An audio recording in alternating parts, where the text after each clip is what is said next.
pengembangan profesi. Nah, ini pendidikannya S2, S3 sama saja, di dalam negeri atau di luar negeri juga sama saja. Nanti semua ijazah sebagai bukti fisik ini yang diminta adalah atau perlu didukung dengan surat izin tugas belajar atau ijazahnya juga harus dilegalisir. Berikutnya, kelompok kedua adalah pembuatan karya tulis atau karya ilmiah, slide berikutnya, di bidang perencanaan pembangunan. Nah, ini ada pembagian persentase angka kredit apabila karya tulis atau karya ilmiah ini ditulis lebih dari satu orang atau dituliskan berkelompok. Jadi di sini diatur maksimal 4 orang dan ada pembagian, ada penulis utama, ada penulis pembantu. Nah, ini khusus untuk yang bahan presentasi berupa paparan atau PowerPoint itu tidak bisa dianggap sebagai karya ilmiah, oleh karena itu tidak dapat diberikan angka kredit. Berikutnya, slide berikutnya, untuk unsur kegiatan karya ilmiah atau karya tulis ini nanti dibagi ada yang dipublikasikan atau yang tidak dipublikasikan. Nah, khusus untuk yang dipublikasikan, maka apabila dalam bentuk buku atau bagian dari buku atau yang dimuat di dalam majalah ilmiah atau jurnal internasional, itu angka kreditnya besar sekali kalau yang internasional, yaitu 20. Nah, jadi di sini apabila misalnya ini memperoleh atau melakukan penulisan karya ilmiah ini dibuat berkelompok lebih dari satu orang, maka akan ada pembagian persentase. Penulis utama 60%, kemudian penulis pembantunya 40%. Kemudian apabila dipublikasikan di dalam bentuk buku atau majalah yang terindeks atau terakreditasi. Slide berikutnya. Atau terakreditasi tetapi diterbitkannya itu adalah di level nasional, maka angka kreditnya adalah 12,5. Nah, ini meskipun jurnalnya jurnal internasional, tapi diterbitkan oleh Bappenas misalnya, maka ini angka kreditnya 12,5. Lain tadi dengan yang 20 itu diterbitkan oleh level internasional. Nah, ini pun kalau dituliskan lebih dari satu orang ada pembagian persentase. Berikutnya, slide berikutnya. Nah, karya tulis atau karya ilmiah dari hasil penelitian, pengkajian, survei, evaluasi di bidang perencanaan yang dipublikasikan, ini dalam bentuk buku, angka kreditnya adalah 6. Tetapi mohon Bapak Ibu ingat-ingat bahwa di sini adalah bukan dokumen hasil evaluasi yang dibukukan persis seperti buku. Gitu. Jadi misalnya ada laporan pemantauan atau laporan evaluasi, lakip, kemudian dijilid seperti buku, bukan itu yang dimaksud. Tetapi ini adalah dalam bentuk buku yang betul-betul mengikuti kaidah-kaidah bagaimana yang disebut dengan buku sesuai dengan kaidah dari IBSN. Nah, berikutnya itu adalah untuk yang dipublikasikan. Berikutnya, slide berikutnya. Untuk yang tidak dipublikasikan dalam bentuk karya ilmiah, policy paper, atau artikel yang tidak dipublikasikan, maka disyaratkan dapat memperoleh angka kredit apabila dipresentasikan di dalam satu seminar. Nah, kemudian angka kreditnya akan ditentukan berdasarkan hasil penilaian para pembahas atau peserta yang hadir di dalam seminar tersebut. Jadi kalau karya tulis yang dipresentasikan, slide berikutnya, kemudian dipresentasikan di dalam satu seminar. Slide berikutnya. Maka kalau buku tersebut diseminarkan dalam kegiatan bedah buku misalnya, maka kalau nilai dari para peserta rata-ratanya adalah 80,70, maka angka kreditnya adalah 80,70 kali 60% kali 8 angka kredit. Ini untuk yang penulis utamanya. Sedangkan untuk menulis pembantu itu adalah 80,70% kali 40% kali 8 angka kredit, yaitu 2,58. Jadi di sini kuncinya adalah hasil penilaian dari pembahas dan dari peserta seminar. Berikutnya, slide berikutnya, ini juga yang tidak dipublikasikan dalam bentuk makalah, ini juga sama, perolehan nilai yang dari pembahas dan peserta kemudian dikonversikan dan dikalikan dengan angka kredit maksimal. Berikutnya, demikian juga yang dipublikasikan untuk yang lain dalam bentuk buku dan diedarkan secara nasional, ini angka kreditnya adalah 8. Kemudian berikutnya, slide berikutnya. Nah, untuk yang jurnal atau makalah di dalam majalah ilmiah, ini merupakan hasil gagasan sendiri, itu juga dapat memperoleh angka kredit, tetapi itu tadi kalau dibuat lebih dari satu orang, maka ada presentasinya, kemudian apabila yang tidak dipublikasikan, itu nanti akan dikalikan atau dinilai oleh para pembahas dan peserta. Berikutnya, slide berikutnya. Slide berikutnya. Gagasan ilmiah atau karya ilmiah atau paper ini ada buku, ada makalah yang bisa memperoleh angka kredit. Slide berikutnya. Nah, bagaimana ketentuan dari slide berikutnya? Dari seminar itu sendiri, maka pertemuan ilmiah bisa diadakan baik yang merupakan pertemuan internal maupun eksternal, menggunakan metode pembahasan sistematis, kemudian ada pembahas, ada diskusi, sekurang-kurangnya dihadiri oleh 10 peserta, kemudian angka kredit 2,5 diberikan kepada setiap makalah yang diseminarkan, dan memperoleh penilaian dari para pembahas dan para peserta. Berikutnya, unsur pengembangan profesi yang lain atau disebut dengan subunsur, yaitu untuk pengembangan kompetensi di bidang perencanaan pembangunan. Ini di dalamnya unsur pengembangan kompetensi ini ada pelatihan fungsional, angka kreditnya 0,5.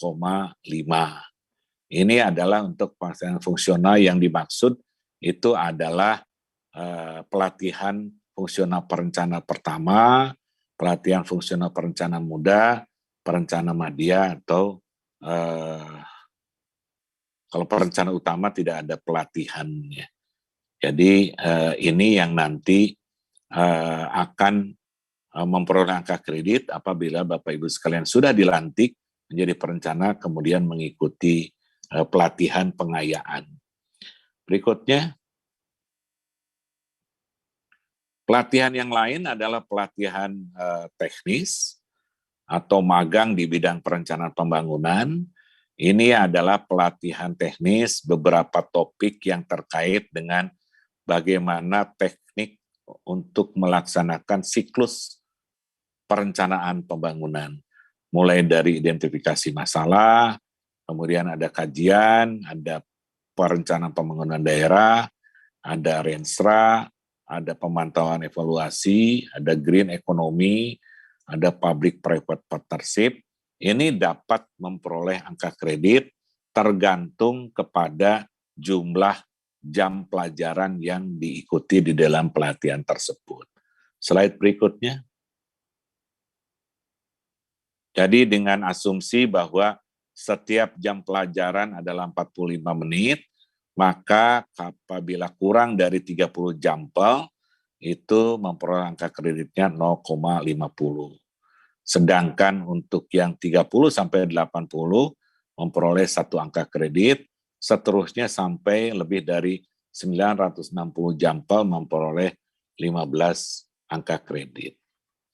Berikutnya, unsur pengembangan profesi yang lain, yaitu subunsur atau sub-unsur untuk kegiatan seminar, lokakarya, konferensi, simposium, atau studi banding lapangan. Bukti fisik yang kami harapkan adalah sertifikat dari seminar itu, atau kalau tidak ada sertifikat, itu dibuat surat pernyataan.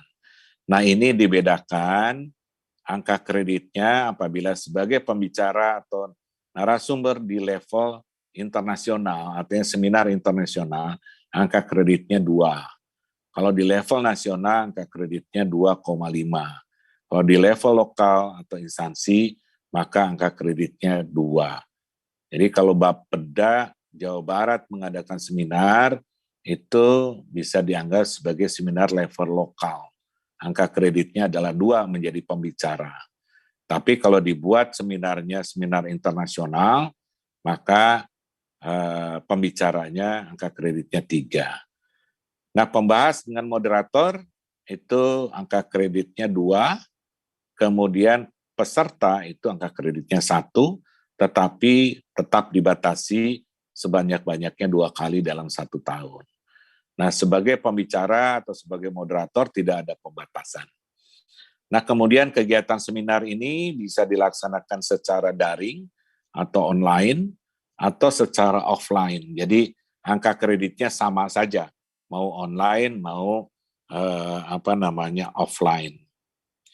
Nah, tetapi untuk kegiatan sosialisasi itu tidak dianggap sebagai kegiatan seminar, sehingga tidak akan dikeluarkan sertifikat, ataupun kalau keluar sertifikat tidak dapat memperoleh angka kredit.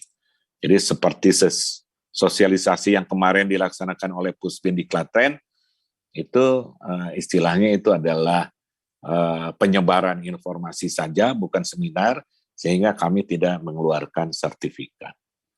Berikutnya, masih unsur pengembangan profesi yang terakhir, yaitu ada kegiatan maintenance pengumpulan angka kredit. Jadi untuk yang akan naik jabatan tapi formasinya belum tersedia, maka diminta untuk mengumpulkan angka kredit yang disebut dengan angka kredit pemeliharaan. Nah, misalnya kegiatan maintenance ini adalah kegiatan untuk melatih atau coaching, mentoring, atau kegiatan konsultasi. Jadi misalnya ada perencana media yang membuka konsultasi bagaimana tata cara mengumpulkan angka kredit, penyusunan SKP, itu bisa juga dianggap sebagai kegiatan konsultasi. Atau kegiatan pengembangan kompetensi lainnya sesuai dengan tugas atasan langsung. Baik, berikutnya. Slide berikutnya. Kegiatan lain yang juga masuk di dalam pengembangan kompetensi ini adalah mengikuti kegiatan workshop atau fasilitasi pengembangan sumber daya manusia HCDP, atau aktif menjadi pengurus PPPI di dalam 1 tahun, atau ikut aktif menjadi pelatih atau konsultasi di dalam pengembangan profesi oleh PPPI. Nah, itu juga dapat angka kredit 0,5. Baik, berikutnya, slide berikutnya. Nah, ini saya menyajikan lagi ada satu slide yang pernah saya sampaikan ketika menjelaskan policy paper, maka policy paper ini bisa menjadi bagian dari kegiatan pengembangan profesi untuk yang dipublikasikan maupun yang tidak dipublikasikan, atau makalah dalam seminar atau dalam pertemuan ilmiah. Nah, tetapi policy paper ini bukan hanya sebagai pengembangan profesi, tapi juga sebagai HKM, sebagai persyaratan untuk naik jenjang dan sebagai bukti perencanaan pembangunan. Mohon nanti tidak diklaim double ya. Jadi kalau sudah diklaim di pengembangan profesi, tidak boleh di kegiatan perencanaan. Nah, slide berikutnya ada beberapa contoh. Contoh berupa ijazah yang harus kita nilai itu didukung dengan surat tugas. Kemudian juga ada letter of acceptance, ini sebagai surat penerimaan dari perguruan tinggi. Slide berikutnya, ada beberapa contoh publikasi. Ada publikasi yang ada di Puspindiklattrens sekarang, itu ada di JISDEP. Kemudian ada publikasi di Bappenas, slide berikutnya. Dari working paper di Bappenas, ada versi websitenya. Kemudian juga ada jurnal perencanaan pembangunan. Berikutnya, ada media perencana. Ini sebagai contoh dari pengembangan profesi. Baik, berikutnya saya akan masuk ke unsur penunjang. Slide berikutnya. Terus.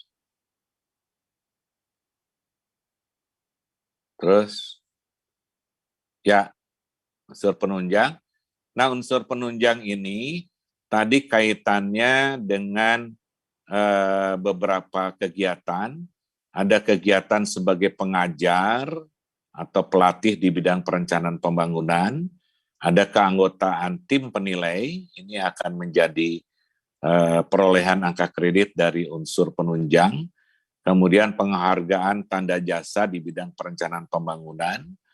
Kemudian perolehan tanda jasa sekarang sudah dimasukkan juga tanda jasa pengabdian satya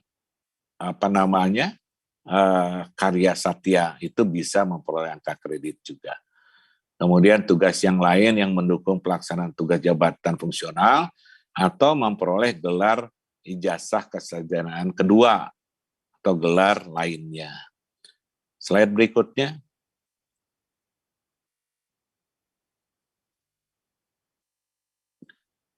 Nah, jadi yang dapat diberikan angka kredit berasal dari kegiatan-kegiatan tersebut, kemudian menjadi pengajar.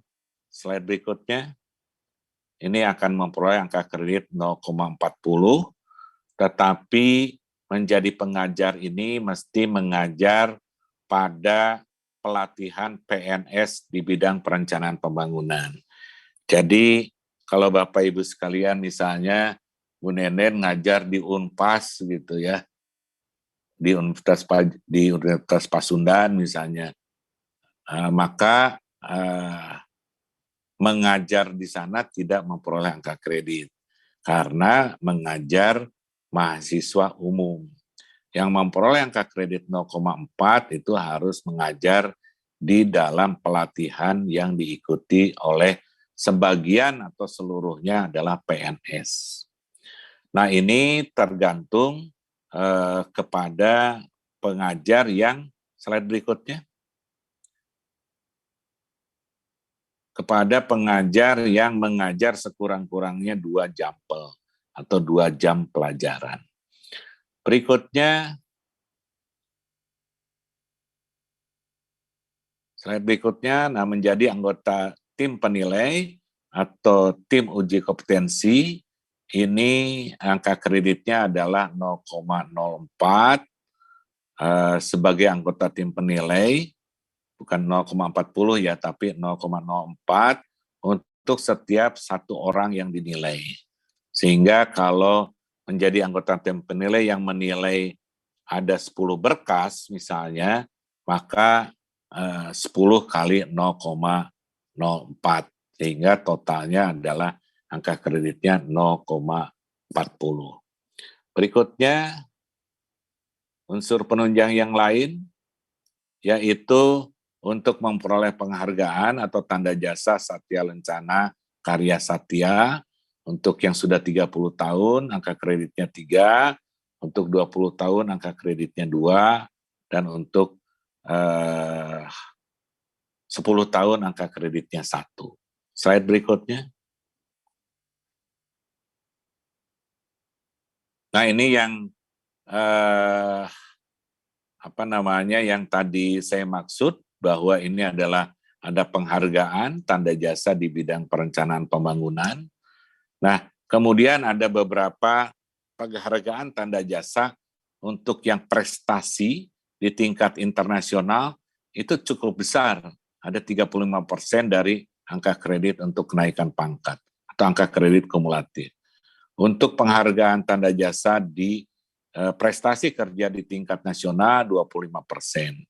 Untuk tingkat provinsi 15% dari angka kredit kumulatif untuk kenaikan pangkat. Kan di Jawa Barat ada itu ya, suka ada employee of the month. Betul. Itu jadi bisa tuh angka kreditnya 15 angka kredit untuk kenaikan pangkat. Slide berikutnya. Nah, untuk memperoleh gelar kesarjanaan lainnya, ini yang dimaksud adalah gelar yang tidak sesuai dengan bidang perencanaan pembangunan, atau yang gelar S2, S3-nya ternyata itu adalah gelar S2 yang kedua, atau gelar S3 yang kedua. Itu maka tidak masuk di dalam angka kredit pengembangan profesi, tapi masuk di dalam kegiatan penunjang ini. Berikutnya, slide berikutnya. Jadi kalau masuk di dalam penunjang, maka untuk yang S3 itu 15, kemudian S2 10, dan S1 5. Jadi tidak seperti tadi yang 25% dari angka kredit kumulatif, karena ini adalah merupakan gelar yang tidak sesuai dengan kualifikasi pendidikan perencana, dan memang ini merupakan gelar kedua. Sehingga apabila dari Bapak Ibu sekalian ada yang memperoleh double degree program misalnya, maka dua-duanya dapat angka kredit. Slide berikutnya.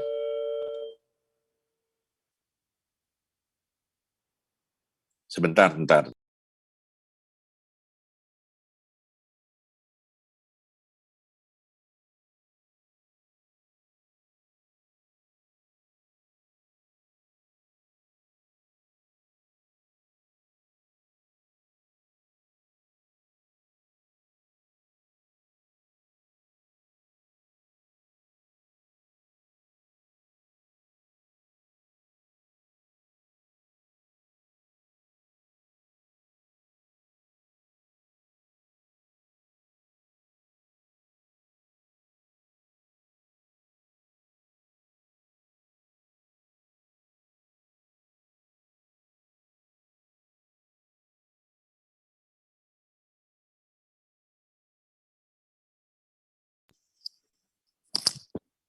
Baik, yang kita lanjutkan.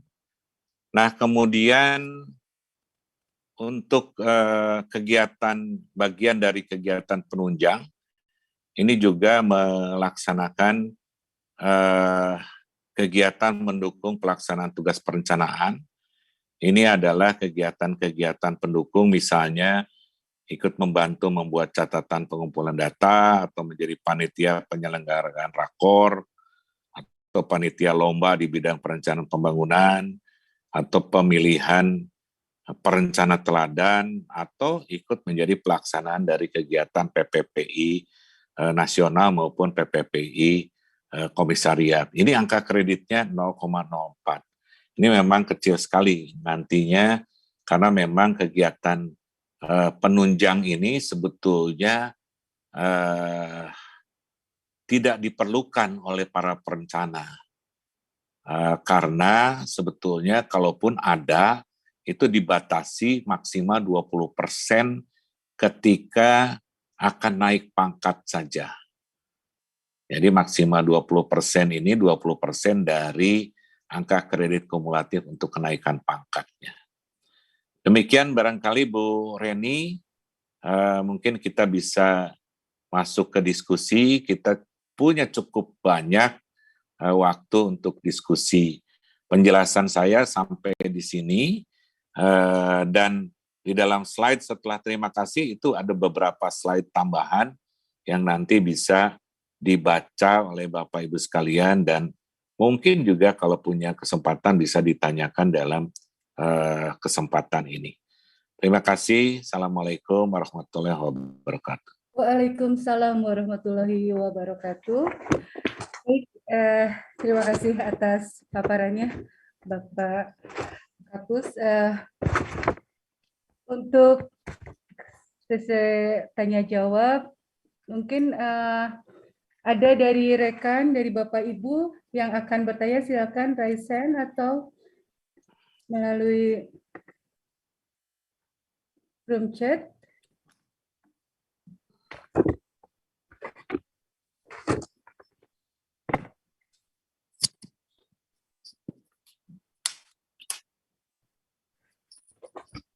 Sepertinya belum ada ya, Pak. Kita bacakan dulu pertanyaan yang menjadi PR tanggal 3 Desember, Pak. Silahkan, Bu. Ini ada dari Bapak atau Ibu ya ini. Alex Francisca, Bapeda Provinsi Banten. Pertanyaannya terkait SKP harusnya menjadi acuan kinerja tahunan. Bagaimana pada pelaksanaannya, perencana malah lebih banyak bekerja sesuai perintah atasan yang malah akhirnya tidak terlalu pas dengan acuan tahunan tersebut. Hal ini karena perencana ditempatkan di bidang bahkan di bawah subid, Pak. Selanjutnya pertanyaan keduanya terkait dengan penilaian SKP, jika seorang perencana telah kekurangan angka kredit untuk naik di bulan Oktober misalnya, apakah bisa dilakukan penilaian DUPAK di bulan April dengan SKP berjalan? Dan yang ketiga, disposisi bisa dari eselon 3 dan 4, gitu Pak, gitu. Karena perencana berada di bidang. Jadi apakah mungkin posisinya beliau dari perencana dia ya Pak? Baik. Ya, terima kasih Pak. Bu Reni, nanti tolong saya diingatkan ya mengenai pertanyaannya, karena saya tidak nyatet ini pertanyaannya. Jadi yang pertama mengenai SKP, ke depan itu harus ada perubahan pemahaman dari kedua belah pihak. Jadi di dalam SKP ke depan itu sesuai dengan Permenpan 8, itu seorang PNS itu yang utama itu adalah memberikan kontribusi kepada pencapaian organisasi. Jadi baik dari atasan, para JPT, kepala dinas, kepala badan, kepala bidang, atau kasubid, itu harus mengutamakan kinerja organisasi yang harus dicapai oleh seluruh PNS. Sehingga kepada para jabatan fungsional pun, itu ke depan orientasinya jangan mengumpulkan angka kredit saja, tetapi harus memikirkan bagaimana kinerja organisasi itu bisa dicapai dengan kinerja jabatan atau seorang jabatan fungsional. Nah, oleh karena itu kuncinya itu adalah di dalam proses cascading dan proses dialog kinerja antara atasan dengan bawahan. Jadi ketika terjadi dialog kinerja, itu harus membagi peran. Seorang JPT Pratama atau kepala dinas itu harus membagi peran semua indikator kinerja utama yang ada di dalam PK, yang ada di dalam rencana kerja tahunan, sesuai dengan tusinya unit kerja, dibagi habis perannya, baik kepada kepala bidang, subbidang, maupun kepada JF. Jangan dibagi habis hanya kepada struktural saja. Jadi harus dibagi habis kepada semua JF sesuai dengan tugas utamanya dari JF. Kalau tugas untuk melakukan kajian, ya diberikan kepada jabatan fungsional peneliti. Kalau tugas menyusun dokumen rencana ya ditugaskan kepada para jabatan fungsional perencana. Jadi kuncinya di sana, jadi JPT pun itu tidak salah memberikan tugas. Jadi jangan berikan tugas yang lebih bersifat administratif sebagai kepala bidang kepada seorang perencana media. Jadi ke depan itu setiap JPT harus memahami ini bahwa di dalam membagi tugas, membagi peran itu harus dilihat apa jabatan dari stafnya atau jabatan dari bawahannya. Nah ini dituangkan di dalam matrik peran hasil. Nah lalu matrik peran hasil itulah yang kemudian menjadi dasar ketika menuangkannya di dalam SKP. Jadi ke depan tidak ada lagi tugas-tugas yang diberikan kepada perencana yang tidak sesuai dengan tugas jabatannya. Nah, tetapi seorang perencana pun itu jangan berpikiran bahwa tugasnya harus semuanya sesuai dengan uraian butir kegiatan yang dapat angka kredit. Orientasinya harus kepada kinerja, bagaimana mencapai tujuan organisasi. Baru setelah nanti kinerjanya tercapai, sesuai dengan indikator kinerja individunya, maka dokumen output kinerja itulah yang kemudian dikaitkan dengan pilihan-pilihan butir kegiatan perencanaan pembangunan dan angka kreditnya. Jadi tugas utama adalah selesaikan dulu kinerjanya, urusan dengan atasan, baru kemudian dokumen itu yang kemudian diklaim, dikonversi menjadi angka kredit. Itu baru pertanyaan pertama ya Bu Reni ya. Ya, betul. Kedua apa ya Bu tadi ya Bu? Yang kedua itu jika seorang perencana telah kekurangan angka kredit untuk naik di bulan Oktober, apakah bisa dilakukan penilaian dupak di bulan April dengan SKP berjalan gitu Pak? Jadi gini, nanti di dalam Jukni sudah kita atur bahwa penilaian angka kredit itu hanya dilakukan 1 kali 1 tahun. Ya, 1 kali 1 tahun. Kecuali untuk yang perencana yang sebetulnya dia bisa naik 1 Oktober atau 1 April. Tetapi hasil penilaian angka kredit tahunannya itu ternyata tidak sesuai dengan harapan. Jadi masih kurang sedikit lah untuk bisa naik pangkat April atau naik pangkat Oktober. Jadi misalnya untuk yang perencana muda kan untuk naik pangkat itu harus 100 angka kredit kumulatifnya. Nah setelah hasil penilaian tahunan tahun ketiga, ternyata dia masih kurang 5 angka kredit lagi untuk bisa naik pangkat. Nah, untuk itu bisa diberikan kesempatan ada penilaian angka kredit tahunan tambahan. Nah, tetapi penilaian angka kredit tahunan tambahan ini harus disetujui oleh pejabat yang berwenang. Apakah diperkenankan ada penilaian tambahan. Tetapi kalau tidak, yang naik pangkatnya masih jauh, kemudian baru tahun pertama, maka penilaian angka kredit itu hanya 1 kali 1 tahun. Jadi tidak ada lagi penilaian angka kredit untuk kenaikan pangkat atau kenaikan jabatan. Yang ada penilaian angka kredit tahunan. Kecuali itu tadi yang masih kurang sedikit, boleh itu nanti ada angka kredit penilaian tambahan. Tapi itu disetujui oleh pejabat yang berwenang ya. Ketiga apa Bu tadi? Tentang disposisi Pak, apakah boleh bisa dari eselon 3 dan 4? Nah, itu disposisi itu tergantung dari matrik pembagian peran hasil tadi. Jadi ke depan bagaimana hubungan kerja dan mekanisme penugasan itu di bawah JPT atau di bawah struktural, itu tidak ada hierarki kepada koordinator, subkoordinator, atau kepada perencana madya atau muda atau pertama. Jadi di sana kalau pembagian peran hasilnya ada penugasan dari kepala badan langsung kepada perencana ahli pertama misalnya. Karena mekanisme penugasan ke depan itu tidak berdasarkan jabatan, tapi berdasarkan kompetensi dan bidang keahlian.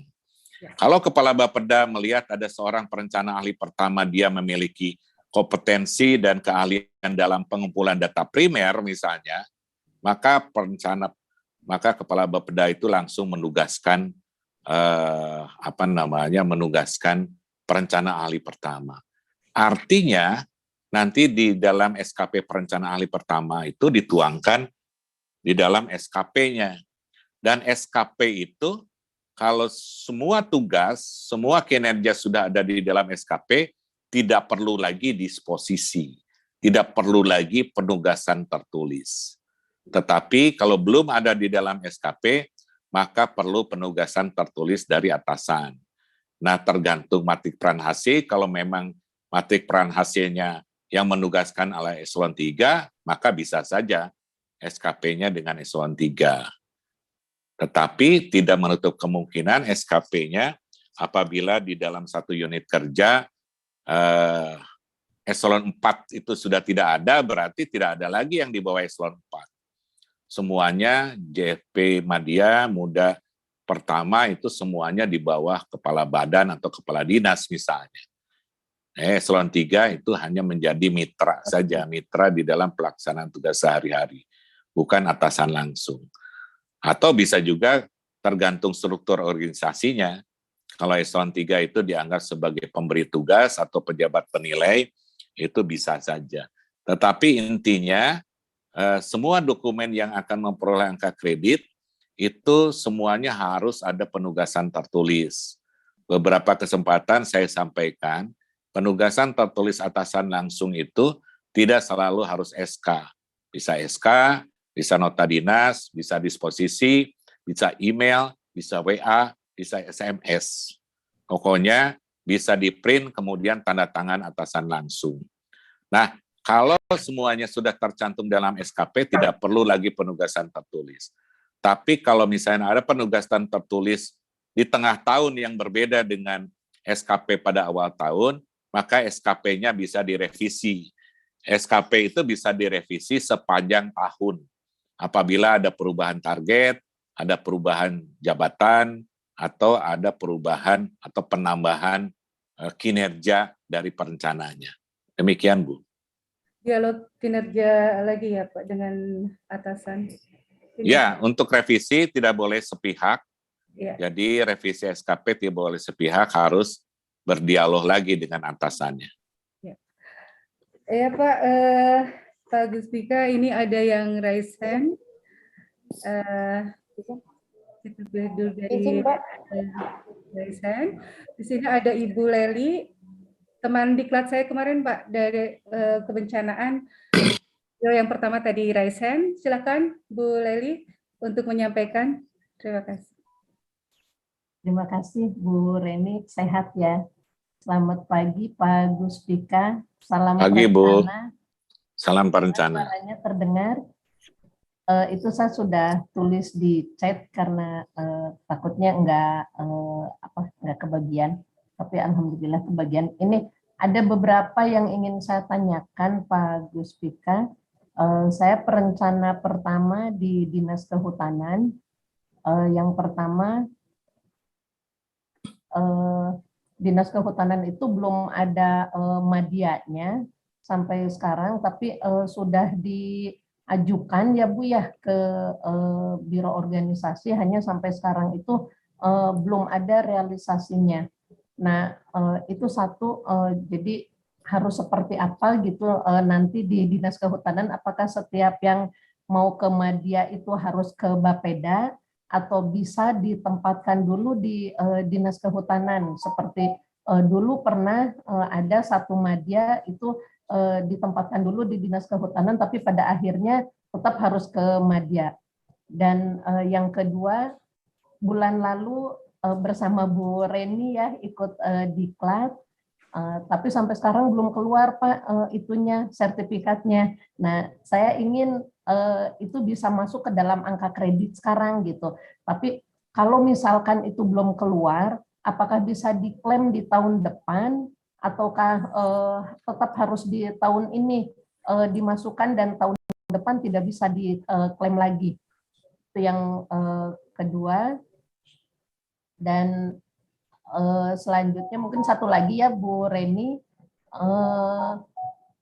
apa namanya, kalau misalkan saya tuh kan kalau secara normalnya tahun depan itu naik pangkat ya, naik pangkat, tapi angka kreditnya belum terpenuhi. Apakah bisa naik pangkat dulu atau harus memenuhi dulu angka kredit sehingga golongan dan pangkatnya bisa berbarengan?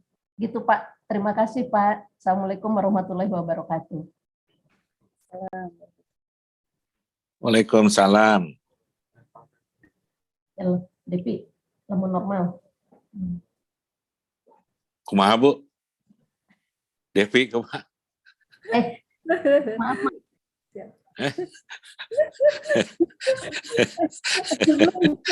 Belum di-mute, Pak. Enggak. Maaf Pak, dilanjut Pak. Ya. Jadi kuncinya Bu, mengenai penempatan Ibu di Dinas Kehutanan, itu tergantung anjap ABK yang dilakukan oleh organisasi. Jadi apakah di Dinas Kehutanan itu ada madya 2 orang, muda sekian orang, pertama sekian orang, itu tergantung anjap dan ABK-nya, analisis beban kerja. Nah, jadi kalau misalnya di sana tidak ada perencana muda, maka Ibu sebagai perencana pertama bisa mengerjakan kegiatan perencana muda. Tetapi mungkin untuk madya Ibu tidak bisa, karena kalau madya itu loncatnya 2 level gitu. Nah, tetapi bahwa bagaimana tusinya Dinas Kehutanan itu didukung oleh jabatan apa saja. Apakah ada jabatan peneliti di sana, atau jabatan fungsional yang terkait dengan teknis kehutanan di sana? Apakah ada jabatan analis kebijakan di sana, atau analis atau jabatan fungsional perencana? Jadi semua jabatan-jabatan itu harus berkontribusi untuk mendukung tercapainya PK-nya kepala dinas dan PK-nya Dinas Kehutanan, didukung oleh seluruh JF yang ada di sana. Nah, kalau ternyata dari sana dalam pembagian tugas, ternyata ini banyak sekali tusi yang berkaitan dengan perencanaan pembangunan, sementara fungsional perencanaannya baru sedikit. Nah, oleh karena itu perlu dilakukan analisis beban kerja, kemudian Ibu ajukan ke BKD untuk penambahan jumlah jabatan fungsional perencana, baik melalui pindah jabatan atau melalui rekrutmen CPNS. Gitu ya Bu, yang pertama. Kemudian mengenai diklat, sertifikatnya sepanjang saya tahu itu sudah saya tanda tangani semua Bu, untuk tahun 2021 ini. Mungkin belum sampai ke tangan Ibu, tetapi kalau nanti untuk kinerja tahun 2021 ini kan dikumpulkan 10 Januari. Nah, nanti kalau tidak sempat bisa diajukan di tahun depan, Bu. Ya. Jadi tidak usah khawatir. Kemudian mengenai angka kredit, kalau untuk kenaikan pangkat ya harus terpenuhi dulu angka kredit kumulatifnya. Kalau angka kredit kumulatifnya belum terpenuhi, ya belum bisa diajukan oleh BKD atau kepegawaian untuk kenaikan pangkatnya.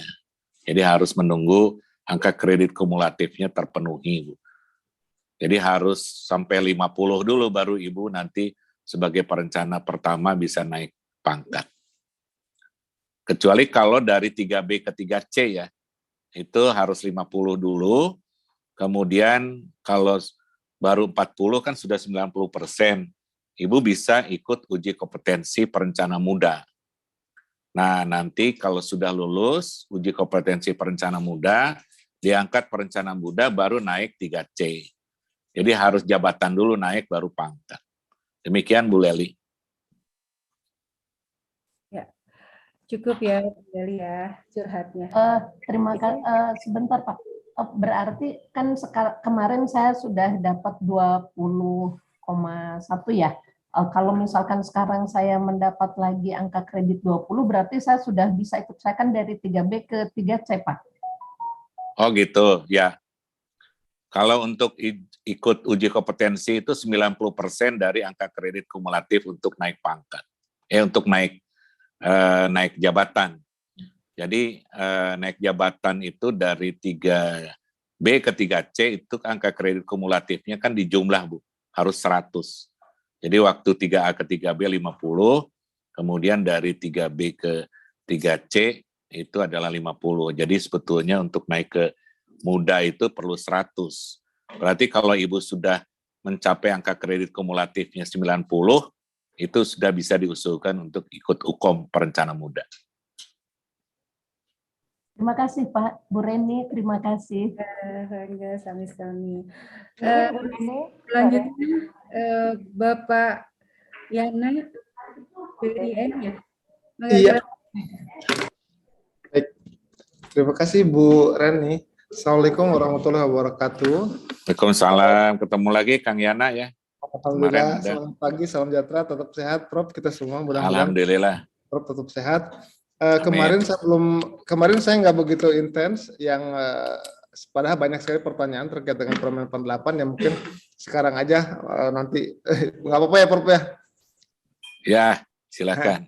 Baik, yang pertama terkait dengan relevan dengan topik yang disampaikan saat ini. Akan setiap Jumat nih Bapeda Jabar itu mengadakan IHT ya Pak ya. Nah, ya. Apakah kan sertifikatnya itu per sesi ya, berarti kan 9, 10, 11 berarti 3 jam ya. Bukan 3 jam pelajaran tapi berarti 3 jam waktunya 3 jam.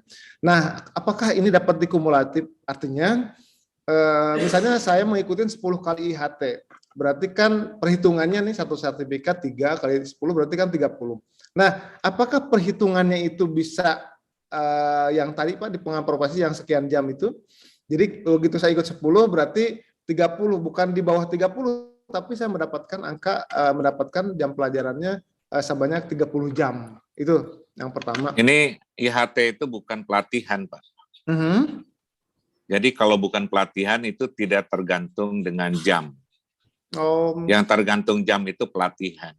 Oke. Karena kan kalau forum-forum seperti ini, kan IHT kalau singkatannya IHT kan singkatannya in-house training ya Pak ya? Iya. Tapi ini bukan training, itu tanya aja sama Bu Reni. Mungkin nanti bahasanya perlu dihaluskan gitu ya, biar ini apa. Nah, tapi nggak apa-apa lah. Tapi karena saya berpikir, oh ini kan IHT in-house training ya, jadi ada ujung-ujungnya ada training-trainingnya begitu. Tapi lah mungkin itu hanya masalah. Tapi kalaupun dapat angka kredit itu 1 kali IHT mungkin Pak. Betul. Iya. Ya, lainnya kan kita cuma pengembangan kompetensi aja ya Pak ya. Iya. Baik, yang kedua Pak, ini Pak terkait dengan Permen 8 itu kan di kuantitas saya melihat contohnya itu ada range Pak, ada range berdasarkan persentase. Sedangkan kan kuantitas itu kalau range berarti kan ada target yang telah ditentukan. Kan betul. Kita menurunkan cascading-nya itu dari eselon dari pejabat eselon 2 lah gitulah, dari kepala. Nah, seperti itu. Nah, sedangkan kan sekarang walaupun berdasarkan Permenpan itu eselon 2 itu masih targetnya masih output, belum outcome, tapi Menpan itu selalu mengharapkan bahwa eselon 2 itu output targetnya dalam bentuk outcomes. Betul. Tapi akhirnya kan sekarang di mix ya, ada output juga ada outcomes juga gitu loh ya, seperti itu. Nah, ada intermediate outcomes. Ya betul ya. Terus, nah yang saya tanyakan itu kan di kuantitas ini di dalam contoh contohnya itu, sayang ya contohnya Permenpan 8 itu Kementerian Teknis ya. Coba kalau perencana gitu udah kelar tuh Pak urusannya SKP. Jadi kita perlu mikir lagi nih karena kan contohnya Kementerian Teknis yang jabatan fungsional bangunan itu ya, yang mungkin Nanti saya bikinin contoh untuk perencana, Pak. Nah itu. Nah untuk yang kuantitasnya itu mungkin perlu pencerahan Pak, karena di mana-mana kan kuantitas itu ya harus bulat gitu loh. Ketika kita membuat PK perjanjian kinerja itu kan capaiannya targetnya tidak ya saya akan mencapai target antara 1 sampai dengan 5 gitu loh. Jadi kayak nggak sesuatu yang spesifik gitu, nggak apa ya, yang ukurannya agak ambigu. Kalau saya lihat mungkin range-nya di yang contoh itu kan kuantitas itu 80 sampai dengan 90%. Nah, range-nya itu kalaupun misalnya toh menggunakan range itu berapa apa istilahnya itu intervalnya berapa. Soalnya kalau terlalu jomplang kita menentukan kredit kan bisa aja saya mencapai angka kredit mungkin 60 sampai dengan 80% gitu loh ya. Jadi kalau saya mencapai 60 pun berarti kinerja saya memang sudah tercapai secara kuantitas gitu loh ya. Selain dari kualitas dan waktu kan itu tidak harus masuk dalam SKP, tapi yang harus masuk dalam SKP itu kan yang kuantitas gitu. Itu mungkin Prof Ya. Pertanyaan Baik. dari terima kasih. Baik, saya tegaskan sekali lagi, ketika Kang Yana bikin SKP, itu belum ngomongin angka kredit, belum mikirin angka kredit. Jadi Bapak pikirkan indikator kinerja individunya saja. Betul. Nah, ketika merumuskan indikator kinerja individu beserta targetnya, katakanlah dari aspek kuantitas tadi, itu dibicarakan di dalam dialog kinerja, Pak. Apa ekspektasi dari eselon 2 Bapak terhadap indikator kinerja individu Bapak itu? Misalnya katakanlah membuat satu dokumen. Pak, ini akan menggunakan persentase targetnya atau akan menggunakan jumlah misalnya. Apa ekspektasi Bapak terhadap saya untuk kinerja saya dan dokumen yang saya akan hasilkan? Oh gini Pak Yana, saya minta Bapak membuat bab 2-nya saja, nanti bab 2 itu harus sesuai dengan ekspektasi saya, indikatornya adalah disetujui oleh saya. Nah, berarti Bapak tulis di situ, di dalam indikator kinerja individunya, berapa dokumen, Pak? Bikin satu dokumen bab 2 saja. Nah, berarti Bapak dokumennya adalah dari sisi kualitasnya itu adalah, kuantitasnya itu bab 2 saja, berarti satu dokumen targetnya, kemudian dari kualitasnya itu disetujui oleh eselon 2-nya. Jadi itu saja, Pak. Jadi begitu Bapak nanti sudah menghasilkan bab 2-nya, kemudian atasan Bapak itu puas, sudah selesai Pak tugas Bapak di dalam, Bapak sudah menghasilkan kinerja. Nah, tinggal nanti kinerja yang sudah disetujui oleh atasan langsung itu, berapa angka kreditnya. Jadi bab 2 dokumen rencana itu, baru kemudian Bapak tulis di dalam lampiran SKP, dokumen itu berapa angka kreditnya. Baik kalau Bapak Madya, itu Bapak pilih kira-kira terkait dengan butir kegiatan apa, berapa angka kreditnya. Kira-kira gitu, Pak. Baik, Prof. Tapi yang range-nya tadi, Prof, karena saya melihat contohnya gitu loh ya. Ya, itu kalau range, berapa? Intervalnya itu berapa? Masa kalau ya, jomplang kan jadi range intervalnya? Kalau misalnya ekspektasi atasan itu mau menggunakan range, boleh juga. Tetapi harus jelas minimal berapa persen. Iya. Gitu, minimal berapa persen itu didialogkan, Pak. Betul. Saya yang di contohnya itu yang kemarin nggak sempat dijelasin juga gitu loh ya. Jadi itu yang membuat ambigu itu. Ya kan kalau misalnya ada range, kalau besarannya range-nya itu mungkin 5 sampai 10%, oke mungkin. Tapi kan kalau tidak ditentukan bisa aja, oh Pak, saya targetkan aja 60% sampai dengan 90%, dapat 60, 10, 90 juga. Ya. Range-nya terlalu lebar itu. Jadi makanya kan di dalam dialog kinerja Pak, minimal berapa persen gitu. Baik. Jadi harus Prof, menggunakan itu. Siap. Ya. Terima kasih banyak, Prof. Ya, terima kasih Mbak Teh Reni. Assalamualaikum. Waalaikumsalam.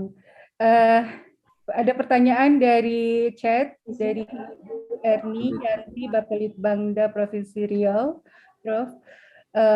Izin bertanya, di juknis penyusunan Dupak disebutkan bahwa sebagai narasumber dapat diusulkan di dalam mengikuti seminar, lokakarya, konferensi, simposium, studi banding lapangan. Bagaimana Pak jika kita diperintahkan atasan untuk menjadi narasumber dalam forum perangkat daerah, apakah bisa diusulkan angka kreditnya sebagai narasumber? Itu Pak. Ya, tergantung Ibu akan klaimnya sebagai apa. Kalau menghadiri satu forum dengan instansi pemerintah dan Ibu akan menghasilkan outputnya itu sebagai output kegiatan perencanaan pembangunan, maka harus mengikuti kaidah-kaidah atau norma untuk sebuah dokumen perencanaan. Tetapi kalau Ibu akan mengklaim sebagai kegiatan pengembangan profesi atau dianggap sebagai seminar, nah maka Ibu akan dapat mengklaim sebagai narasumber, angka kreditnya 3. Jadi bukti fisiknya adalah pernyataan dari penyelenggara seminar atau sertifikat dari penyelenggara seminar menyebutkan bahwa Ibu adalah sebagai narasumber. Kemudian angka kreditnya 3. Tetapi kalau Ibu membuat makalah, nah makalah ini bisa sebagai unsur perencanaan atau sebagai unsur pengembangan profesi. Itu dapat lagi angka kredit makalah. Kalau pengembangan profesi tadi kan ada level-levelnya ya, ada bisa 6, bisa 4, atau bisa 2,5. Itu Bu, jadi beda kalau Ibu mengklaimnya tergantung Ibu mengklaim sebagai unsur kegiatan apa. Tetapi tidak boleh double. Jadi kalau makalah sudah diklaim di unsur perencanaan, tidak boleh diklaim lagi makalah untuk pengembangan profesi. Demikian Bu Reni. Ya. Izin menambahkan bertanya Prof. Misalnya saya diminta sebagai narasumber gitu ya, itu berarti di unsur pengembangan profesi ya. Setelah itu saya membuat RAD, itu bisa diklaim ke perencanaan itu ya, Prof. Ya. Ya, sip. Baik, selanjutnya izin Mbak Reni. Izin Mbak Reni.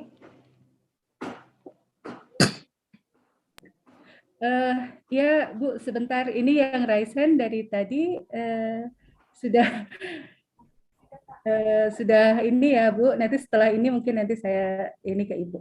Ada dari Kemendagri, Pak Kapus, ada Bapak Reza F. Salam. Silakan Pak untuk menyampaikan. Siap. Baik, terima kasih kesempatannya Bu Reni. Assalamualaikum warahmatullahi wabarakatuh. Waalaikumsalam warahmatullahi wabarakatuh. Izin Prof, terima kasih. Kemarin sempat ketemu juga Prof pada saat diklat planning budgeting Prof. Izin Prof, terkait siap. Ini Prof, terkait dengan PAK ini, kami kan yang penyesuaian dari struktural ke fungsional, yang penyesuaian dari Eselon 4 ke perencanaan ahli muda. Ini cukup Prof, cukup mengalami confuse Prof dalam rangka penyusunan angka kredit, baik itu dari unsur inti maupun dari unsur penunjangnya Prof, karena sampai hari ini secara organisasi juga mungkin agak merupakan hal baru ya Prof, bersinggungan dengan fungsi fungsional ini Prof. Kendalanya adalah ketika kita sudah mau masuk pada priorisasi penyusunan PAK, ini mungkin nanti ada mungkin sedikit ketidaksesuaian antara PAK yang kita usulkan, dokumen-dokumen PAK, dengan juga yang kita susun Prof, target kinerja yang kita susun dalam 1 tahun Prof. Nah, ini apakah nanti pada saat kita pengusulan kinerja kita untuk angka kredit kita itu Prof, apakah mungkin jika nanti ada yang kurang-kurang Prof, ada revisi yang dulu. bisa direvisi ya. Jadi nanti pada saat kita ajukan kemudian dari tim penilai itu ada kekurangan, bisa kita revisi dulu ya Prof? Ya, SKP-nya direvisi dulu, tetapi tidak bisa sepihak. Jadi harus dialog kinerja lagi dengan atasan. Siap. Jadi direvisi bulan Desember ini juga boleh, asal terjadi lagi dialog kinerja. Oh baik Prof. Baik. Berarti Gitu bisa ya. kami sesuaikan lagi ya Prof ya untuk targetnya dan lain-lainnya gitu ya Prof. Ya, ya, Oh siap. Baik Prof. Terima kasih mungkin itu Prof. ya, baik. Ya, baik. Selanjutnya dari Bapelitbang Dario, Feradis, ya, kami persilakan. Baik, terima kasih Bu Reni. Bisa didengar Ibu? Bisa. Assalamualaikum, Bang Feradis. Waalaikumsalam. Apa Pak Kapus kabar sehat? nih? Alhamdulillah. Alhamdulillah. Salam perencana Pak Kapus. Salam perencana. Mohon izin agak banyak Pak, karena udah dikumpul dari kemarin-kemarin. Waduh, Curhat kayaknya. izin sama Bu Reni aja, terserah. Izin ya Bu ya. Dan mudah-mudahan ini juga bisa bermanfaat bagi teman-teman yang lain Pak. Baik, baik. Nah, yang pertama Pak, terkait teknis klaim angka kredit untuk jenjang yang di bawah misalnya. Untuk Madya kan bisa 100% mengklaim yang muda. Itu kan Pak ya. Kalau yang mengklaim ke utama dapat 80%. Nah, yang menjadi pertanyaan Pak, kalau untuk Madya itu kan hasilnya output global gitu. Sementara yang di muda ini kan masih butir-butir. Nah, itu teknisnya gimana Pak? Karena kalau kita klaim 1 butir saja, di Juknis juga disebutkan bahwa tidak logis dan tidak diperkenankan. Itu pertama Pak. Kemudian ini pertanyaan teman-teman ini Pak. Sebagaimana yang Bapak sampaikan tempo hari, DUPA itu kan dinilai 1 kali setahun dan disampaikan paling lambat 10 Januari 2022. Nah, apakah untuk di daerah masih bisa diundur sampai akhir Januari atau Februari, begitu Pak? Kemudian yang ketiga, penegasan saja Pak terkait Satya Lencana yang 10 tahun, 20 tahun yang kami peroleh, katakanlah sebelum menjadi perencana, begitu Pak, apakah masih bisa diklaim? Kemudian berikutnya Pak, untuk tim penilai, untuk 1 orang yang kita nilai, itu kan angka kreditnya 0,04. Nah, apakah ini tidak kekecilan, Pak? Maksudnya, kalau 10 orang yang kita nilai baru dapat 0,4. Nah, ini usulan sih, Pak, mumpung Juknis kita belum ditetapkan, mungkin bisa dinaikkan. Itu ada di Permenpannya, Pak. Oh, ada di Permenpan ya? Udah nggak bisa, Pak. Kita udah nawar itu. Oh, gitu. Udah nawar. Ya, kan untuk menilai DUPA itu perlu effort yang cukup juga Pak ya. Betul, betul. Sementara kerja yang lain juga harus kita kerjakan. Baik kalau memang sudah tidak bisa Bapak. Ya. Kemudian penegasan saja Pak, untuk Madya 4C ke bawah itu penilainya masih di daerah atau sudah ke pusat begitu. Terus terkait dengan pelatihan persiapan UKOM Pak, apakah ini pelatihan ini menjadi syarat untuk mengikuti UKOM gitu? Kemudian, enggak Pak, itu hanya yang butuh aja. Oh yang butuh aja, baik Pak. Ya. Kemudian yang terakhir Pak, terkait dengan kodifikasi DUPAK. Di keputusan Menpan sebelumnya di buku hijau, itu kan di usulan ada kodifikasi Pak. Untuk SPMK-nya profesi, perencana profesi penunjang ada kode sebelum uraian kegiatannya. Nah, di Juknis kita ini belum kami lihat, Pak, untuk kodifikasi penomoran untuk SPMK atau usulan DUPAK-nya begitu. Izin Pak, terima kasih Pak. Mohon maaf. Assalamualaikum warahmatullahi wabarakatuh. Waalaikumsalam warahmatullahi wabarakatuh. Jadi mulai dari yang pertama ya, kalau Bapak Madya kemudian klaim untuk kegiatan perencana muda, maka pendekatannya harus by output juga gitu. Jadi tidak boleh lebih dari 1 butir kegiatan. Demikian juga kalau muda mengambil ke Madya, itu juga muda harus mengikuti kaidah-kaidah penyusunan dokumen Madya. Jadi tidak boleh lebih dari 1 butir kegiatan. Tetapi intinya, kalau Bapak misalnya ngambil ke bawah itu adalah, katakanlah policy paper, itu kan ada di muda ya Pak. Bapak klaim policy paper, nah Bapak Madya, Bapak tidak boleh lagi dirinci ada identifikasi masalah, ada pengumpulan data primer, itu tidak boleh lagi. Itu harus, ya sudah, policy paper itu aja yang diklaim. Karena Bapak Madya, kalau Madya itu kan pendekatannya penilaian by output gitu. Ya. Kemudian yang kedua, apakah ini batas pengumpulan dokumen untuk penilaian angka kredit di daerah bisa diundur? Ini teman-teman kami di Bappenas pun begitu. Jadi ini kan terlalu mepet 10 Januari.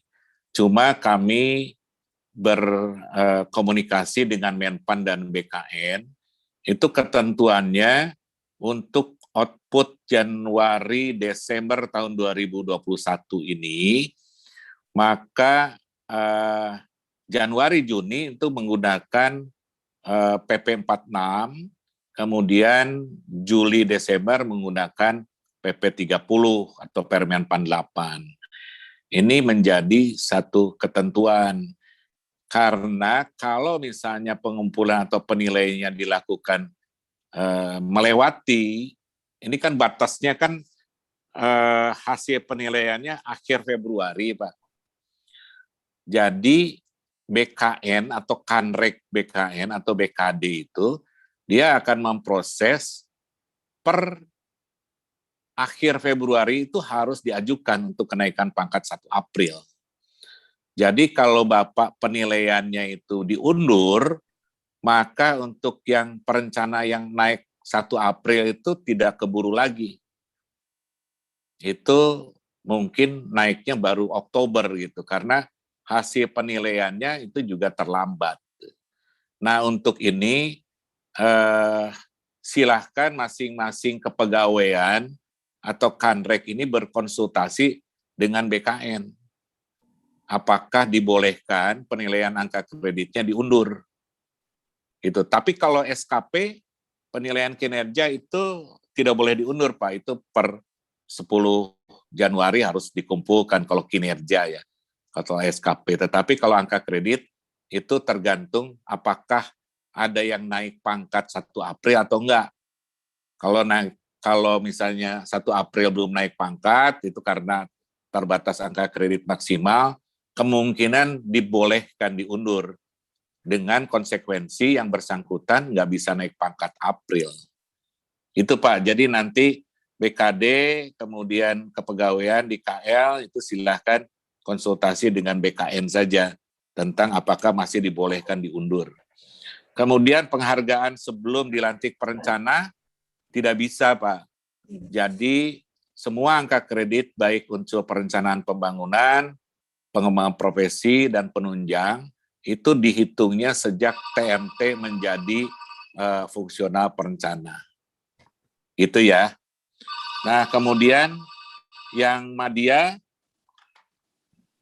4C ke bawah itu di dalam forum harmonisasi kami dengan Menpan dan BKN dengan Kementerian Hukum dan HAM kemarin, itu untuk yang 4C ke bawah akan dikembalikan lagi ke instansi masing-masing.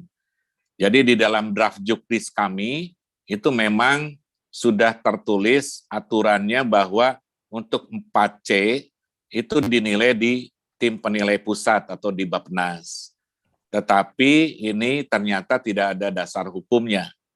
Jadi mengenai penilaian yang dilihat itu adalah jabatannya. Jadi jabatan perencana pertama sampai Madya termasuk 4C itu dinilai oleh instansi masing-masing. Baru yang perencana utama yaitu yang 4D dan 4E baru itu dinilai oleh tim penilai pusat. Nah, kemudian mengenai kodifikasi DUPAK, ini nanti intinya seperti pertanyaan Pak Yana tadi, bahwa kinerja di dalam SKP-nya itu udah selesai dulu. Udah selesai, baru kemudian kinerja utama itu kemudian diklaim angka kreditnya, dipilih butir-butir kegiatan atau uraian kegiatan perencanaan yang sesuai, kemudian Bapak tidak perlu melakukan kodifikasi pada setiap halaman. tapi cukup kodifikasinya dituliskan di dalam cover saja. Jadi output kinerja itu diberikan cover, Bapak mengklaim butir-butir kegiatan apa saja, tuliskan di dalam cover. Kalau untuk yang perencana pertama muda, ada banyak butir kegiatan, kemudian totalnya berapa angka kreditnya. Tapi kalau yang madya dan utama, itu di dalam cover disebutkan saja butir kegiatan yang sesuai.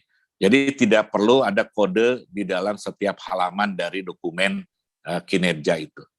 Demikian barangkali Pak Feradis, mudah-mudahan sudah terjawab semua. Ya, baik. Terima kasih Pak. Ya. Sama-sama Pak. Selanjutnya saya bacakan yang PR tanggal 3 Desember, Prof. Silakan. Ibu Cahaya atau Bapak ini dari DPLH Provinsi untuk di mute ya. Dari Provinsi Sulawesi Selatan, mohon pencerahan Pak Kapus terkait dengan kinerja JFP dalam matriks peran hasil yang diperoleh dari cascading dokumen perencanaan. Apakah perencana dapat mengampu kegiatan yang ada di bidang utamanya terkait dengan indikator kinerja seperti halnya dalam peningkatan indeks kualitas air maupun indeks kualitas udara yang dimulai dari proses perencanaan sampai dengan evaluasi kegiatan. Itu mungkin Pak. Bisa Ya? Bisa, asal memang dokumennya adalah dokumen perencanaan. Jangan masuk ke dalam teknis mengenai air itu tadi gitu. Tetapi konteksnya adalah perencanaan untuk merencanakan bagaimana peningkatan kualitas air itu. Ya. Selanjutnya dari Bapeda Provinsi Sumatera Selatan, Ibu Sri Widayanti, silakan Bu. Ya, terima kasih. Assalamualaikum warahmatullahi wabarakatuh. Waalaikumsalam warahmatullahi wabarakatuh. Ya, selamat pagi menjelang siang Pak Puspita. Perkenalkan saya Sri Widayanti, perencana ahli madya di Bapeda Provinsi Sumatera Selatan. Saya diangkat sebagai perencana ini menjelang kedua tahun melalui jalur impasing Pak. Ya, pertanyaan saya ada satu tadi yang sudah terjawab juga, tapi saya ingin penegasan lagi. Untuk yang pertama Pak, saya kan mempunyai ijazah S1-nya ada 2 ya Pak ya, S2-nya 1. Nah, pada saat impasing, apakah ijazah S1 saya itu sudah dihitung semua atau cuma 1? Seandainya cuma 1, apakah untuk ijazah S1 yang kedua itu seperti yang dijelaskan tadi bisa diklaim kembali? Nah, kemudian yang kedua Pak, terkait penghargaan tadi Pak. Tadi dijelaskan bahwa penghargaan itu bisa diklaim apabila kita sudah dilantik sebagai perencana. Nah, penghargaan untuk Satya Lencana, kebetulan Satya Lencana itu kan diberikannya, kebetulan saya sudah mendapatkan penghargaan yang 30 tahun Pak Satya Lencana. Tapi penghargaan itu diberikan beberapa bulan sebelum saya dilantik. Nah, itu kasusnya seperti apa Pak kira-kira? Nah, kemudian yang ketiga ya Pak ya, jadi saya perencana ahli madya melalui impasing untuk naik pangkat. Saya dipersyaratkan untuk memenuhi angka kredit sebanyak 27. Tapi berdasarkan aturan baru bahwa ada standar minimal untuk madya itu harus menyelesaikan minimal 37,5. Artinya apabila saya mau naik pangkat, tentunya saya harus ikut yang standar minimal atau seperti apa Pak? Mungkin itu, terima kasih. Assalamualaikum warahmatullahi wabarakatuh. Waalaikumsalam warahmatullahi wabarakatuh. Baik. Kalau impasing itu sudah memperhitungkan pendidikan S1 Ibu. Dua-duanya, Bu. Karena kalau Ibu tidak S1, Ibu nggak bisa masuk impasing. Karena persyaratan untuk masuk ke dalam jabatan fungsional perencana adalah kualifikasi pendidikannya S1 /D4. Jadi kalau Ibu tidak D4, tidak S1, ya nggak bisa masuk kemarin impasing. Jadi itu sudah dihitung Bu, sehingga kalau Ibu punya gelar kesarjanaan S1 2 itu tidak bisa diklaim lagi. sudah dihitung, Bu. Ya, siap. Kecuali kalau Ibu S2 setelah TMT itu bisa diklaim. Nah, demikian juga dengan penghargaan, Bu. Jadi sayang sekali karena penghargaan yang bisa diklaim angka kreditnya itu sejak pelantikan atau sejak TMT. Itu ya, Bu. Sayang ya Pak, padahal kan kalau itu kan diberinya cuma sekali Pak, seumur kita jadi Pak. Iya. Pegawai. Tapi Ibu kan jadi perencananya setelah itu, Bu. Iya. Iya. Kemudian yang ketiga itu apa ya barusannya? Yang tadi Pak, yang persyaratan saya berdasarkan aturan yang baru kan ada standar minimal, dia minimal. Oh iya, oke. Jadi gini, dengan aturan yang baru ini, angka kredit maksimal itu adalah pengakuan angka kredit yang bisa diakui pada tahun yang bersangkutan. Jadi kalau untuk naik pangkat misalnya tahun pertama 37,5. Kan untuk naik pangkat perencana muda itu kan harusnya angka kredit kumulatifnya 100. Nah, angka kredit kumulatif untuk naik pangkat ini dicapai tahun pertama 37,5, tahun kedua 37,5, tahun ketiga 37,5. Berarti totalnya udah 112. Kalau sudah 112, sudah memenuhi syarat untuk naik pangkat. Maka Ibu oleh BKD atau kepegawaian itu bisa diusulkan untuk naik pangkat ketika Ibu angka kredit kumulatifnya sudah 112. Ini Pak, kalau Madya inflasi, saya cuma 27 lagi karena waktu inflasi dihargai 523. Sementara untuk naik ke naik pangkat ke 4B itu 550, artinya saya perlu 27 lagi gitu Pak. Oh iya, berarti Ibu tinggal harus mencapai 550 kan? Ya. Keempat. Nah, jadi Ibu bisa mengumpulkan angka kredit dengan angka kredit maksimal ini berarti Ibu kurang 25 lagi gitu? Ya, gitu. Nah, berarti tahun ini kalau Ibu mencapai angka kredit maksimal, maka tahun depan untuk kenaikan pangkat terdekat, Ibu bisa diusulkan untuk naik pangkat. Berarti tidak harus misalnya Pak ya, tidak harus memenuhi standar yang 37,5 itu kan Pak? Oh itu harus Bu. Oh harus ya? Iya harus Ibu, karena angka kredit maksimal itu tetap ya, harus. Tetap harus ya? Iya justru. 27 saya tetap aja harus 37,5 ya Pak ya? Betul Bu. Ya. Kalau ya. Untuk yang Madya kan 37,5. Iya. Ya. 37,5. Ya. Ya, siap. Makasih Pak. Ya, sama-sama Bu.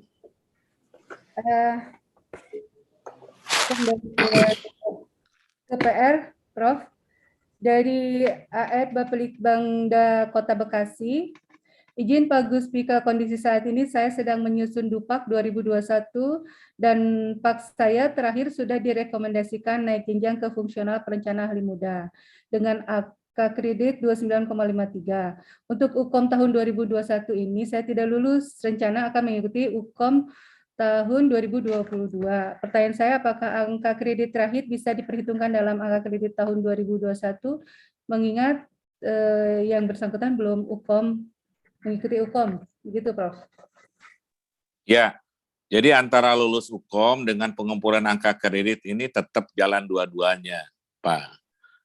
Jadi walaupun Bapak tidak lulus UKOM, tapi untuk kinerja tahun 2021 ini tetap Bapak wajib untuk mengumpulkan angka kredit minimal dan angka kredit maksimal.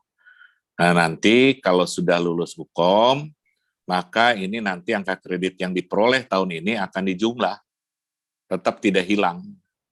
Tetapi untuk naik pangkat ke 3C, itu harus lulus perencana ahli muda dulu, baru nanti kemudian diproses untuk kenaikan pangkatnya. Jadi naik jabatan dulu, baru naik pangkat. Ya. Selanjutnya ada Ibu Eva Rahmifa dari Bapelitbangda Kabupaten mana? Ya, silakan Bu Eva. Baik, terima kasih Bu Reni. Assalamualaikum warahmatullahi wabarakatuh. Waalaikumsalam. Dan salam perencana Pak Agus. Perkenalkan, saya Eva Rahmifa dari Bapelitbang Bangda Kabupaten Cirebon. BJF Madya, Pak. Sedikit kami jelaskan dulu kondisi di bencana di Bapelitbang Bangda Kabupaten Cirebon. Kami ada 3 orang. Yang pertama itu ada Ibu Tina, mungkin yang udah sering ikut juga ya Pak ya. Itu perencana muda dan 2 perencana madya. Kami kebetulan di bawah Sekban. Untuk SKP kami itu di bawah Sekban, atasan langsungnya adalah Sekretaris Badan. Namun kami ditempatkan di bidang. Nah, mungkin pertanyaan saya Pak, yang pertama itu terkait penugasan. Ketika ada SKPD misalnya meminta kita sebagai narasumber atau sebagai moderator dalam suatu acara. Nah, ini surat masuk itu kadang udah nama kita Pak sebetulnya. Meminta misalnya contoh saya Eva Rahmifa, JF Madya untuk menjadi narasumber di SKPD perangkat daerah A misalnya. Nah, dari Kaban itu biasanya didispo ke Sekban. Dari Sekban itu akan didispo kembali ke kepala bidang di mana kami ditempatkan. Dan akhirnya penugasan itu dikeluarkan surat tugasnya oleh kepala bidang, Pak. Nah, itu apakah bisa digunakan atau tetap harus kita ganti penugasannya dari kepala badan? Nah, atasan langsung Ibu siapa? Atasan langsung kami Sekban. Sekban atasannya. Iya. Ya. Berarti dikembalikan ke Sekban atau? Betul. Jadi penugasan harus dari Sekban. Baik. Terus yang kedua, Pak, untuk narasumber atau moderator, Pak, itu misalnya kita diminta menjadi narasumber pelatihan penyusunan renstra misalnya di perangkat daerah A. Nah, itu mereka menyurat biasanya menginginkan kita menjadi narasumber di perangkat daerah A. Terus kita ditugaskan, namun si perangkat daerah tersebut tidak mengeluarkan sertifikat, Pak. Kalau tadi Bapak sampaikan itu syaratnya kan harus sertifikat atau surat pernyataan itu, Pak.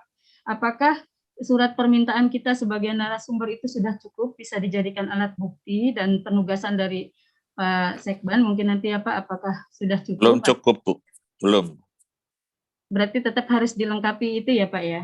Iya, karena kalau penugasan belum tentu Ibu berangkat ke sana, belum tentu Ibu hadir.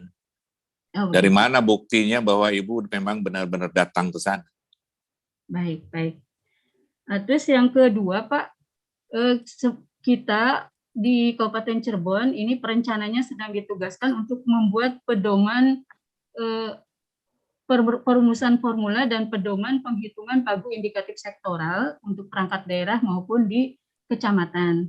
Nah, mungkin nanti outputnya itu berupa termasuk perbuk dan buku pedoman mungkin Pak. Nah, tadi kalau terkait buku pedoman itu ada juga di unsur penunjang. Nah, kalau kami tadi rencananya masukkan karena kami madya, itu kami rencana memasukkan di KRP.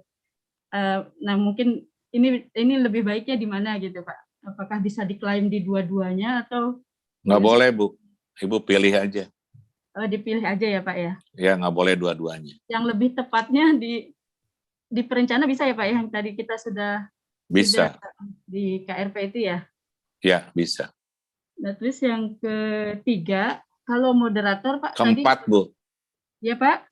Keempat ini. Oh, keempat. Masih boleh kan Pak? Tanya sama Bu Reni. Ya, Bu Reni masih boleh ya. Satu lagi Bu.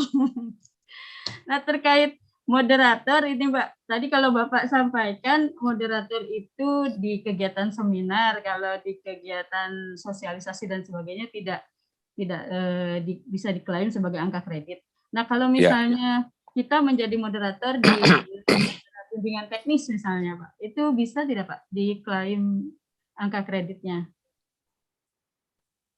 Ada bimbingan teknis misalnya dari perangkat daerah meminta kita untuk menjadi moderatornya, apakah bisa diklaim sebagai angka kredit atau gimana Pak? Bimbingan teknis kan bukan seminar ya Bu? Berarti termasuk kategori yang itu ya Pak ya? Yang ya, tidak bisa. Oh baik. Mungkin itu Pak Kapus, terima kasih atas kesempatannya. Assalamualaikum warahmatullahi wabarakatuh. Waalaikumsalam warahmatullahi wabarakatuh. Bu Reni, terima kasih. Oh ya, sama-sama Bu. Saya lihat dari chat ada pertanyaan. Izin Bapak Ibu, jika pertanyaannya yang dari chat ini kebanyakan yang pertanyaan yang mirip ya, dan telah dijawab oleh Pak Kapus, sehingga tidak akan saya bacakan. Yang akan saya bacakan yang pertanyaan yang berbeda yang tidak serumpun gitu. Izin bertanya dari Ibu Leni Barenlitbang Kepri. Apakah kami dari Kepri bisa mengajukan penilaian ke provinsi terdekat berhubung di Kepri belum ada tim penilai, Pak? Silakan, Pak. Bisa. Ibu pilih kalau nggak provinsi, kabupaten kota terdekat yang sudah punya tim penilai. Tetapi teknisnya nanti supaya tidak ada kekisruhan antara pejabat yang berwenang dari tempat Ibu dengan pejabat yang berwenang dari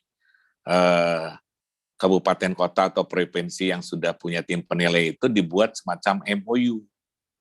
MOU bahwa untuk seluruh jabatan fungsional dari kabupaten Ibu atau dari provinsi Ibu itu akan dinilaikan di provinsi terdekat.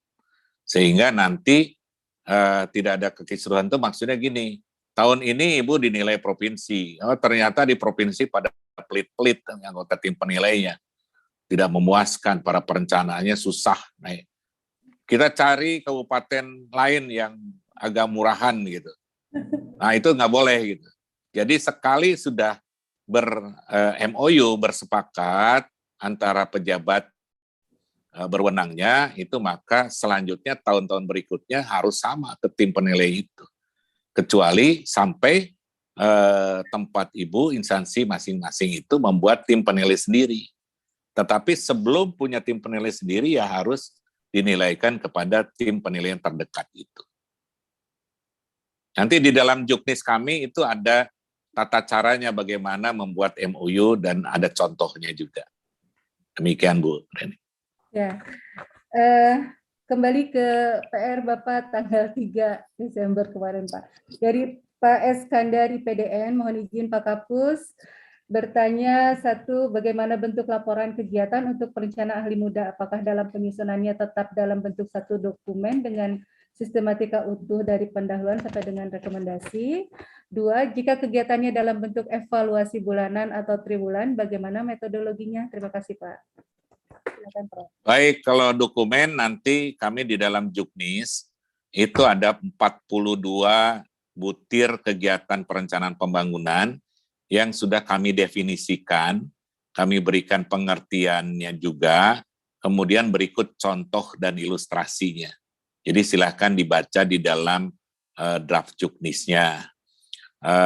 Berikut contoh-contoh dokumennya juga gitu. Nah, kemudian mengenai evaluasi, ini mohon kita berhati-hati terutama pemantauan atau evaluasi triwulanan atau periodik, itu mohon antara periode yang satu dengan periode yang lain betul-betul menjadi dokumen yang berbeda.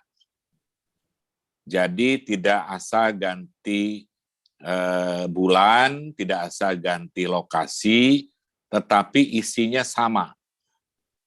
Nah, kalau ternyata isinya sama, maka yang diberikan angka kredit itu hanya dokumen yang pertama saja.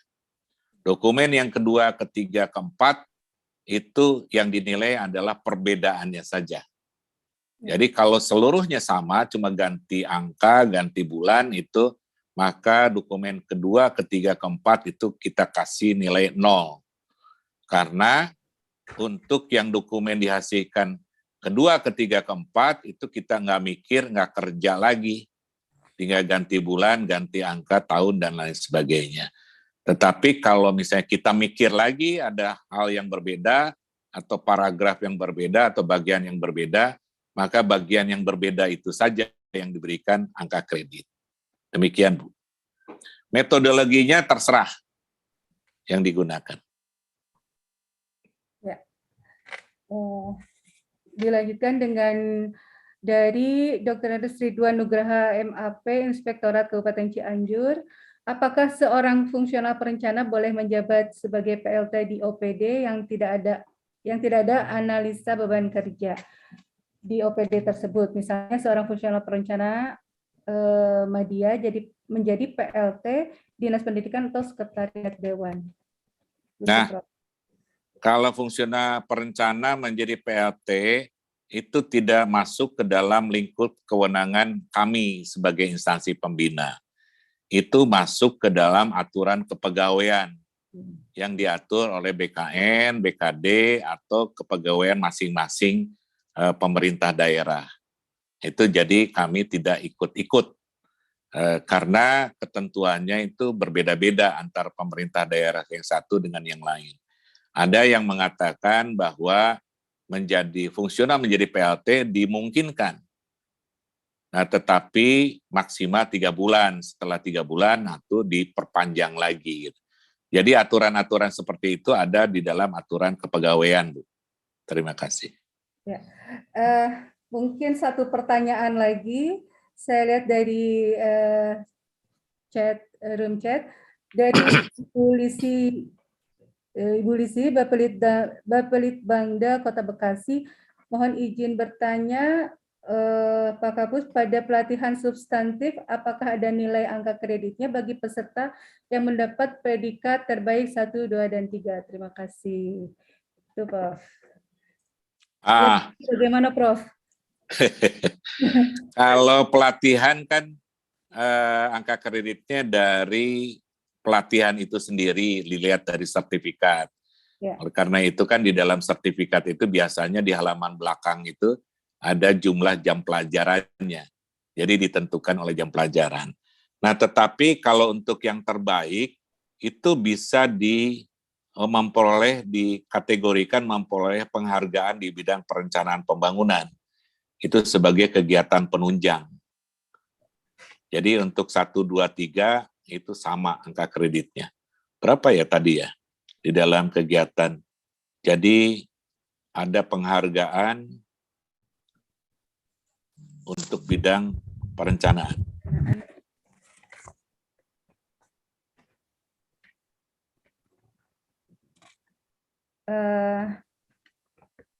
Oh, tidak ada. Kalau dalam pelatihan tidak ada itu. Jadi sama aja ini. Ya, penghargaan ini untuk bidang profesi perencanaan pembangunan. Jadi prestasi kerja di bidang perencanaan pembangunan itu dapat angka kreditnya.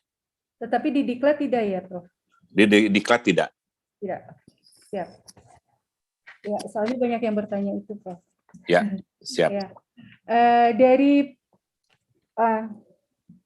satu lagi sepertinya ini, Prof. Tapi ini sepertinya akan panjang nih ya kalau saya bacakan, akan dijadikan PR berikutnya mungkin, Prof, di yang selanjutnya. Soalnya ini memahami definisi untuk kebijakan program, atau saya bacakan ya, Prof ya. Saya belum... Ya, ada di dalam draft juknis, Bu. Oh iya, ada ya, semua ini saya dipilih. Apakah boleh dari OPD lain? Jadi ada dari M. Farhan, Pak Farhan, apakah boleh menjadi fungsional perencana dari dinas OPD lain? Boleh ya, Prof ya? Untuk dari dari PMD, dari dinas kesehatan menjadi fungsional. Ya, jadi ini tergantung dialog kinerja. Jadi di dalam dialog kinerja itu peran kita bukan hanya peran di unit kerja yang bersangkutan. Jadi misalnya kalau tadi ada di bawah Sekban. Nah, bagaimana pembagian perannya yang dilakukan oleh Sekban kepada 3 orang jabatan fungsional perencana di Cirebon tadi itu. Nah, perannya itu bukan hanya mendukung Sekban, tapi yang bersangkutan bisa juga mendukung Kabid A, Kabid B, Kabid C sekaligus. Tetapi harus diizinkan oleh Pak Sekban. Bahkan ketika membantu OPD yang lain pun dibolehkan, asal memang masih sesuai dengan tugas jabatan fungsional perencana. Nah, itu disebutnya ada kinerja unit kerja, ada kinerja lintas unit kerja. Jadi dibolehkan untuk membantu kinerja bidang lain, kemudian bisa membantu instansi yang lain. Jadi kalau di Bapeda bisa membantu dinas juga gitu. Bahkan membantu keluar dari pemerintah daerah, misalnya membantu Bappenas atau membantu kementerian yang lain yang di pusat. Itu dianggap sebagai kinerja lintas unit kerja.